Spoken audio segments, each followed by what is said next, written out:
What is it like to ride Tadej's brand new climbing wheels on 2 monster stages of the Tour de France? I'm here in the Alps to tackle the courses of stages 18 and 19, climbing some 15,000 feet each day up monsters like Madeleine, the Glendon, and Courchevel. Wait, climbing wheels? At roughly 50 mil in depth, are these new ENVE SES 4.5 Pros climbing wheels or aero wheels?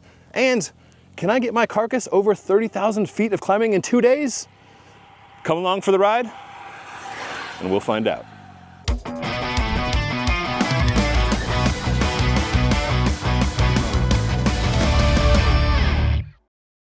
And refining the SES 4.5 to the SES 4.5 Pro, there are a few small differences in terms of depth.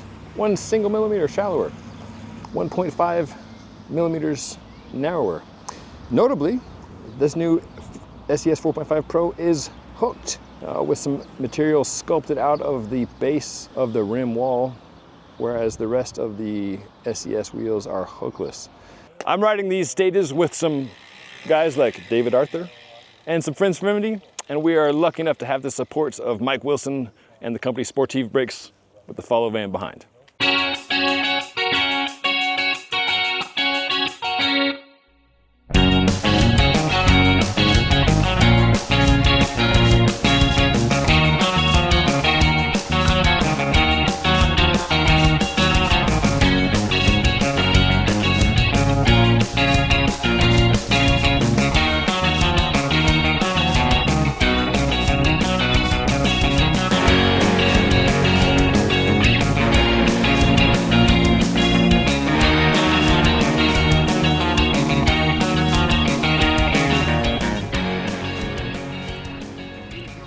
Wild, man. Now we're partway up Col de la Madeleine. We started partway up the Glendon, cheated a little bit. That's all right. Now we're about 3,000 feet up, 3,500 feet up, about 10,000 feet to go. Steady as she goes. We're doing it on a Monday. Hardly any traffic. Probably seen more cyclists than cars, which is all right.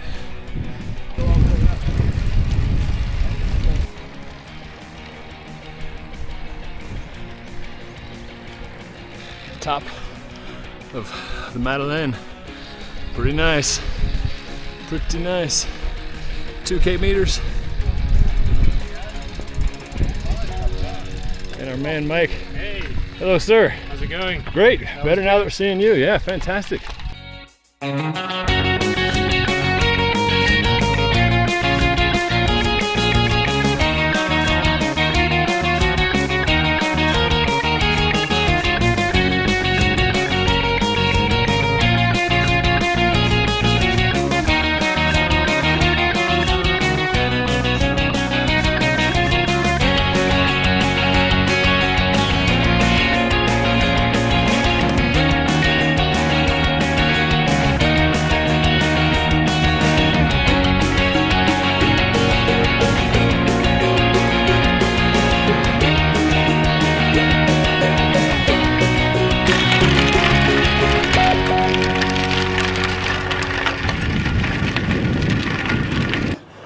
Glendon done, Col de Madeleine done, just a wee little Courchevel to come.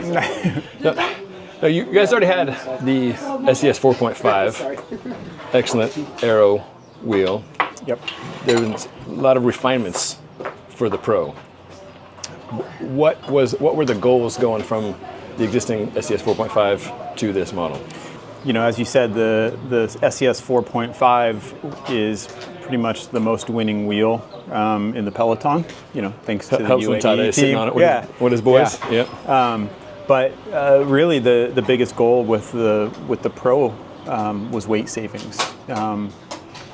While they wanted weight savings, they also didn't want to give up any of the other performance characteristics, the aerodynamics, the fast rolling, so you know, just the low rolling resistance, the efficiency of the wheel, and the overall feel of it. Like it's a really stable wheel, so when you're descending, you know, you're ripping down at 80 kilometers an hour these mountain passes, like you want confidence in that product. And so it was ambitious. It was like, okay, We need to save weight while not giving up anything. Yeah, but it's sort of like frames. For a while there was, the climbing frames and the aero frames, which was a funny thing for consumers, let alone World Tour racers. Like, which do you want? Do you want the light climbing bike for going up the mountains, or do you want the fast aero bike? It's like, well, I want both in one. Yeah. It seems like there's something similar happening with wheels here. How much is it, with design of products like this, how much is it ENVE coming up with a design that you think will work well and pitching it to the team, like, hey, here's something? How much is it the team come to you like, yeah, this is what we want or need? Yeah, I mean, we have a really good collaboration, good R&D program that is, we have R&D resources carved out specifically for the UAE team. As you can imagine, there are a lot of needs and requests on a number of things, not just rims and wheels. So what we do, it's pretty much a given. They always want lighter. They always want faster. Sure. Like that never stops. The athletes themselves, they never get to a point in fitness and they'd be like, we're good, fast enough. Right. And so the same expectation comes from the equipment.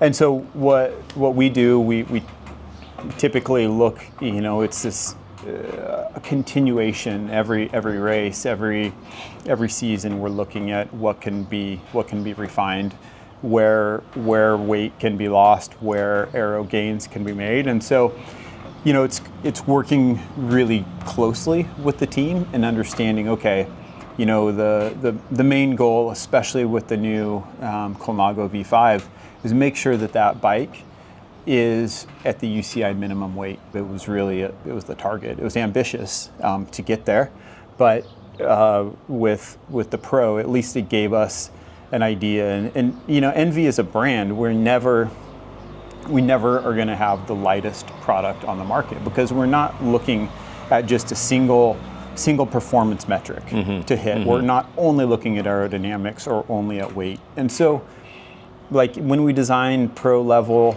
race product, we still have to hold ourselves to that same design philosophy. And we can't target just one thing that ends up not being the best performing product all around. And you've had the 4.5, which is what we're talking about. There's the 6.7, which you can use for road racing. Think of somewhat as a triathlon product. And then there's the 2.3, which for a while, I don't know if this was the ENVE nomenclature, but more broadly we talk about that as being the climbing wheel. Shallow equals light equals climbing. Yeah. Is a climbing wheel no longer a thing? Is it just about a race wheel that is? Yeah. It's hard. Fast up and downhill, and then one more thing to just complicate it. Simple question, probably a complex answer. Where is the tipping point in a road gradient between where weight is the most important thing and where aerodynamics is the thing? Yeah, good questions, because with the 4.5 Pro, it starts blurring the line, and we're trying to create this graphic that makes it easy for the consumer to visually see it, and we're like, wait a second, where does the 3.4 fit into this and all that? Yeah. So we kind of have to back up and we look at what is right for Tadej, the team, World Tour racing, and what is our average customer, what's right for our average customer. Most of our customers are not going uphill at 30 kilometers an hour. So where the 4.5 and the 4.5 Pro, they still, even on a 10% climb, they are still getting, when they're fully racing, they're getting an aerodynamic advantage because they're going at those speeds. Yeah, that's bananas. Us, we don't go uphill fast enough on a 10% grade, and that's maybe after this double espresso here, maybe for a minute. So that's where like the 2.3, the 3.4 are still very much relevant wheels for our customer base, and it's a great product. They don't really fit into World Tour racing at this point. I see. Yeah, so that 10%, that's fascinating and incredible, like so many things about what Tadej and UAE and the World Tour riders in general are doing. I remember doing some modeling with Best Bike Split a couple years back, trying to find what's that point for, like, I'm not going to point at you, but like for the average Joe who may be buying something like this. And it was usually like about a 5% grade was that point. But unless you're doing a ride where the whole thing is uphill, it's going to be an undulating thing, and for the most part it's like aero is always on. I mean, we Kevin Nelson, our head engineer, works really closely with the team on the engineering side. He created a calculator to really help them, especially year one where they're getting used to the product, understanding. They being UAE. Yeah, Yes. sorry, yeah, Yes. UAE. To help them decide what is the best wheel for a certain situation. The first year, 2023, first year UAE was on our product. Tadej rode the 2.3 and two tour stages, and then he realized like it's just not. You're always having to accelerate it. It's really nice riding. Wheel feels great, feels nimble, but for him, the speeds he's going, he just always felt like all the corners he's having to sprint out of them, whereas the deeper wheel holds the speed better. Anyway, Kevin built this calculator, and it's remarkable because almost in every situation for these, and you add in rider CDA, you add in average power, the course, a lot of different data points, and 90% of the time 4.5 for these guys. So we knew like that's the wheel that's what they want to ride, that's what they should be riding. Just any weight that we can carve out of it is just a pure advantage for these guys. You were telling me on the ride that 30s are the standard as far as a tire width for flat to rolling stages, just because they are so fast in all the aspects that the riders are looking at. And UAE is doing a lot of testing on its own, so 30 is the sweet spot. But for mountaintop finishes, having just 2 millimeters less, that even that small amount of thing can make a difference in the weight. Yeah, Tadej actually raced 30s quite a bit in the Tour last year, even on some of the climbing stages, and we saw him attacking the descents more than he had the previous years. He was confident pushing the pace. Makes us nervous watching it, but he felt in control. But when it really comes to a big alpine stage and something like stage 18, stage 19 that we're riding, massive days in the mountains, every gram counts. And so as we narrow the rim channel slightly, pair it with a 28 millimeter tire, those are all the things to get them to that total system weight of saving 160 to 200 grams in a wheel set. Speaking of every gram counting for the big climbs, we've got the Courchevel looming, so why don't we get some grams of pain au chocolat and maybe some other calories in this engine before we tackle this. It's a good deal. Thanks, Neil. Thanks, Ben. Just one more climb to go. Easy. How many more meters? How many more feet? Some. Don't need to concern yourself with details. The less you know, the better. More information. It is fewer meters and feet. Well, yeah. Only 5,000 feet to go. Like it's not Easy. hot. Couple. If there are a couple. Yeah, a couple. Sweet bike path. The color of the water.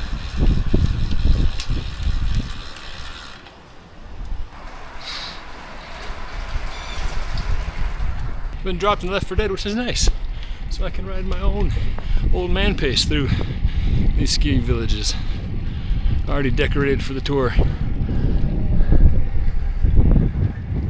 Thank you, sir. I'm good. You good? Yeah. Thank you very much for this. It's not gonna rain because I've got this now. It's great perspective. How humbling. Just a single stage ridden at a relative snail's pace is. And this is stage 18, so these guys are hitting this more than 2 weeks in and are obviously flying up this. The scale and scope is impressive of these mountains. 15%, 16%. Oh, uncle. Ouchie. Still 5K to go. Woof.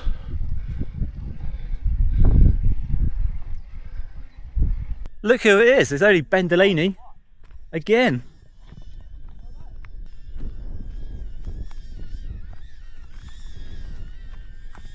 Go on, Ben. Go on.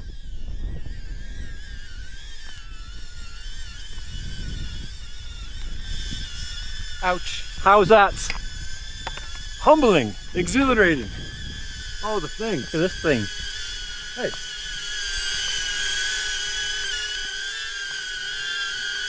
Sit. Good dog. Well trained. So, did you enjoy 20 kilometers of suffering? It went All on. 20? All No. 20, every single kilometer. No. Especially the last three. There were, we talk in gravel about type 2 fun. There was some type 2 fun in there, but there was also some type 1. Okay, yeah. It got a lot better after y'all dropped me and I could settle into my own pace instead of... I thought you stopped taking Faking. photos. Yo! I did. These guys have been up here for at least an hour and a half. I got frostbite. When you say we, that assumes that you got in the van and you're with Mike? Yes. Okay. Yeah, we just got to the very bottom. So if you guys keep going, descend all the way, you'll see us right when you'll hit the road that we started climbing up on, out of Moutier, and we're directly across the street. Stage 19, here we go. Cheated a little bit, scooched up the first climb in the van, thanks to Mike. Now we're gonna just tackle only 4 climbs for 13,000 feet or so. Finishing on Col de Plane. See how it goes.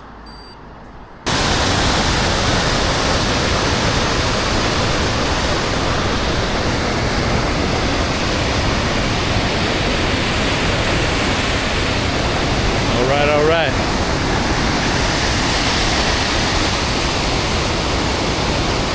Talk to me about aerodynamics, Jake. ENVE's been in how many wind tunnels, countless times, countless places.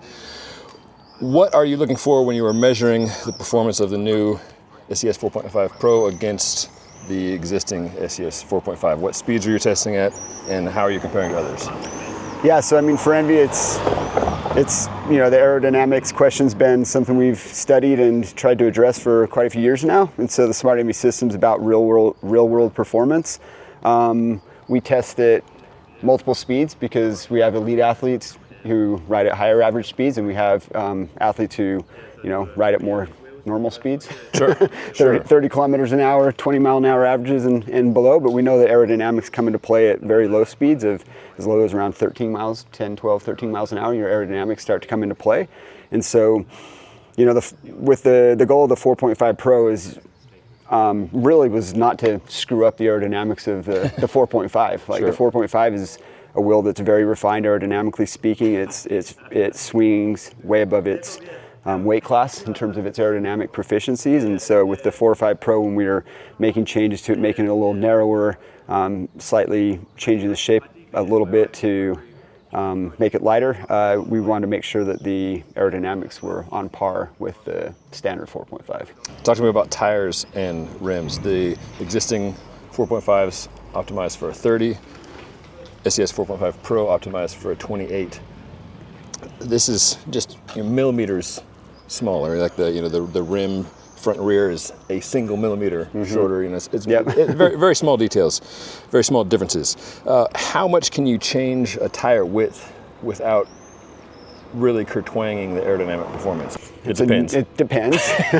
But I mean, it depends on the angles you're looking at. So like, at 0 degrees, obviously the narrowest thing is going to be the fastest, but that's not the only thing you're worried about. And so, the other side of the aero question is really like, what about the rest of the performance? And so, as you change, your question though is how much can you play with tire width? Yep. Going between a 28 and a 30, not a huge deal. Like if you looked at the aero charts, like it's about a 3/4 to a half watt difference between those two tire sizes. At speed. Yeah, so between like an ENVE, our 27 millimeter tire and our 29 millimeter tire, not a lot. But Neil is about to get run over by a tractor that just pulled up. this guy wants to be right here. Yeah. He's gonna pour it on us. He's gonna go water that flower right there. Yeah. Somebody's got to do it.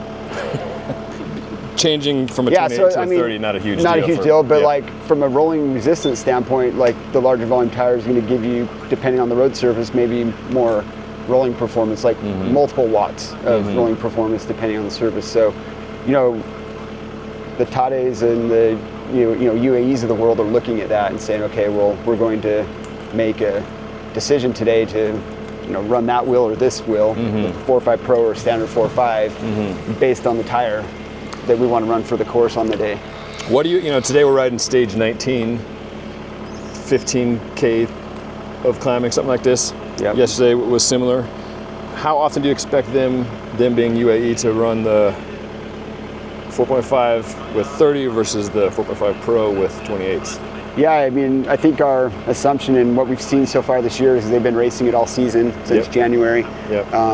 Is that on anything that's lumpy, hilly, and mountainous, they're going to be on the 4 or 5 Pros. And then for anything that requires 30 mil tires, the Strada Biancas, the Paris-Roubaix, the the flats in the flat stages, they're probably going to run standard 4 or 5s, where there's a little bit of an aerodynamic advantage and volume advantage to the standard 4 or 5. There's always something that wants to show up in the interview. Today it's the tractor. It's 2 ways to the same place. 2 ways to the same place. But what I'll do is I'll wait for you at the junction so you can't go wrong. Okay? So slight detour as they're repaving the road for the Tour de France. Turns out they roll out the red carpet or the black tarmac when the Tour comes through. But our detour happens to be in the beauty of the Alps still, so no harm, no foul. And thanks to Mike for giving us a heads up that there was construction and offering a detour route, so still feels like a bike vacation to me. Speak of the devil, the handsome devil, there he goes. And yes, you certainly can, and many people do, self-support on rides, whether on bicycle or on motorcycle, but if you're ignorant like I am, just nice to have a local expert guiding you. Mike is here, courtesy our man Chris Lyman. Thanks, Chris. Thanks, Mike. Thanks, Envy. Chris has put together some fantastic adventures I've been on over the years. Last Sea Otter, we rode San Francisco down to Monterey with the ENVE Fray. Then a few years back when old Near Shirley was a journalist in between being a professional bike racer and running things at ENVE on the marketing side, we did the Holt Route Rockies, which was a 7-day adventure, pavement, gravel, up in and around many places in Colorado I'd never been to despite living there for 20 plus years. 2 takeaways. If Chris Lyman asks you to do a trip, go for it. But 2, more to the point, when you're going someplace beautiful you've never been before, it's worth considering a guide just to make sure everything's dialed. And you can focus on the fun things like enjoying the ride and trying to get your carcass up these steep Alps.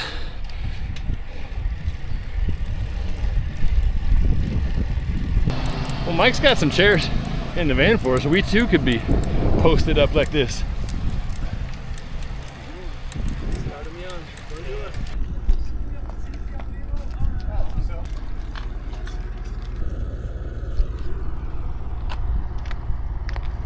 Made our way via the detour to the size. Great place to ride a bike. If it's like under 9%, I feel okay with it. Gets over the double digits like I did yesterday, and it's a turn of events. So many people out here riding bikes, mountain bikes, road bikes, e-bikes. French know how to live in the summer.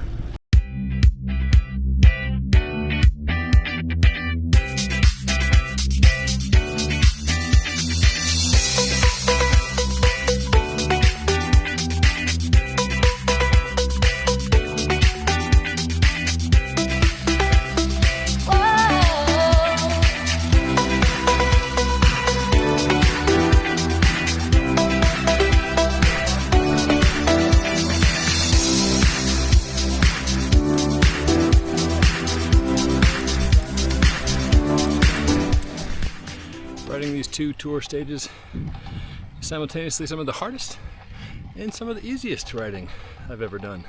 Hard in that the elevation gain is no joke, right? But easy in that the country seems to be built for cycling. Not just in terms of the topography and the roads, but the culture is perfectly accepting of cycling. That, like, we've been honked at exactly 0 times since we've been out here.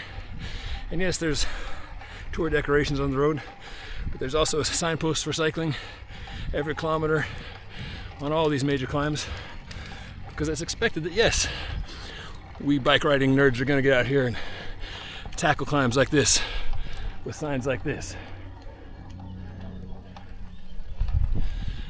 to encourage or discourage, but inform us as we lumber our way up these hills.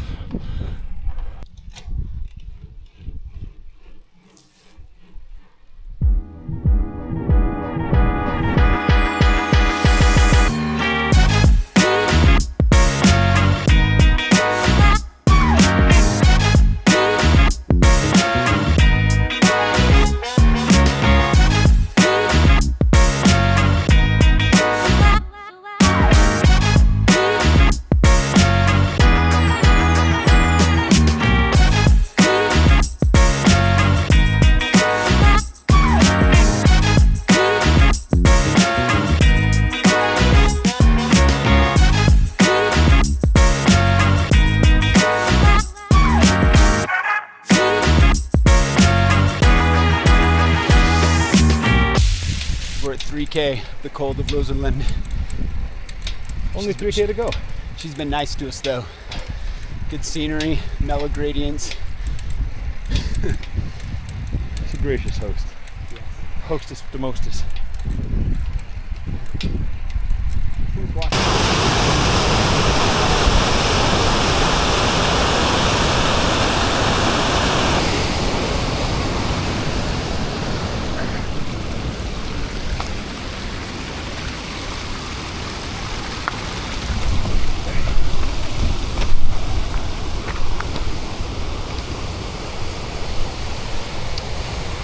And that's why it's nice to wear S-Fire mountain bike shoes even on road rides.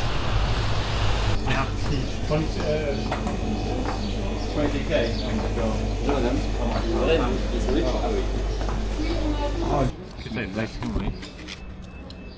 Yeah, that's not a bad idea. Victory tarts. Yeah. Okay, last climb of the Tour de France, our 2-day Tour de France. Only 15K, only 4,200 feet. Piece of cake. We did put pieces of cake, or tarts, as it would be, in Mike's cooler in the van. So, motivation to get to the top. Ben, what's your 2 days riding the mountain like? Highs and lows. Just the sheer beauty of the place is fantastic. And the variety of it, you know, how quiet a lot of the roads are. You know, there were a couple of spots where in traffic, but very little of that. And I think, you know, lots of that's due to the expertise of Mike and others, like Absolutely, yeah. putting it together. But you know, some of it, lost the ability to speak. Some of it is just the, you know, French culture having cycling is just like part and parcel of it. You know? So it's not like just like this weird novelty that's tucked away. It's like, yes, of course, every climb has markers, every kilometer, not just where you are, but what the gradient is. It's just a thing. How about for you? What were the highs and lows? I think for me, the views, the landscape, the mountainscape is just breathtaking. Like, even when you're suffering, you look up away from your stem and the views are amazing. And like when you get to the summits, that reward is just worth it. The suffering fades away. I mean, there's some suffering. There's some lonely places, but you look around you and think, that's how lucky we are to be here. The bicycle's taking us to these amazing places.